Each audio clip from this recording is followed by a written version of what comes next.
Hello viewers, আসসালামু আলাইকুম। Welcome to Medipharma channel. আজকে আমরা আলোচনা করব ওভারিও ট্যাবলেট নিয়ে, যা বন্ধ্যাত্ব রোগের কাজ করে। ওভারিও ট্যাবলেটে আজকে আমাদের আলোচনায় থাকবে কোম্পানির নাম, কেন ব্যবহার করা হয়, কিভাবে সেবন করতে হবে, দাম কত এবং পার্শ্ব প্রতিক্রিয়া ও সতর্কতা। যদি আমাদের চ্যানেলটিতে নতুন হয়ে থাকেন তাহলে অবশ্যই লাইক, কমেন্ট, শেয়ার এবং সাবস্ক্রাইব করে দিবেন এবং বেল আইকনটি অবশ্যই ক্লিক করে রাখবেন যাতে নতুন নতুন ভিডিও এলে প্রথমে আপনার কাছে পৌঁছে যায়। ওভারিও ট্যাবলেট, যা বন্ধ্যাত্ব রোগের মেডিসিন, যার জেনেরিক নেম হচ্ছে ডিকায়োইনোসিটল প্লাস মায়োইনোসিটল। এটি বাজারজাত করেছে রেডিয়েন্ট নিউট্রাসিউটিক্যালস। ওভারিও ট্যাবলেটটিতে ডিকায়োইনোসিটল থাকে 150 মিলিগ্রাম এবং মায়োইনোসিটল থাকে 550 মিলিগ্রাম।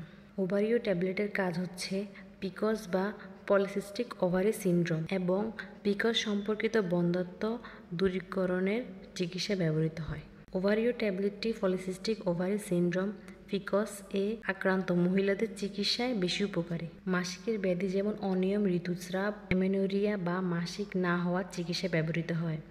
ওভারিও ট্যাবলেট হাইপার অ্যান্ড্রোজেনিজম সম্পর্কিত চর্মরোগ যেমন মহিলাদের মুখে ও শরীরে অবাঞ্ছিত লোম, ব্রণ প্রভৃতির সমস্যার চিকিৎসায় ব্যবহৃত হয়। ওভারিও ট্যাবলেট এমনকি অ্যানোবুলেশন বা ডিম্বস্ফোটন না হওয়ার চিকিৎসায় ওভারিও ট্যাবলেট ব্যবহৃত হয়। ওভারিও ট্যাবলেটটি খাওয়ার নিয়ম: একটি করে ট্যাবলেট দিনে 2 বার কমপক্ষে 3 মাস খেতে হবে। অবশ্যই এটি খাওয়ার পূর্বে ডাক্তারের পরামর্শ নিয়ে খেতে হবে।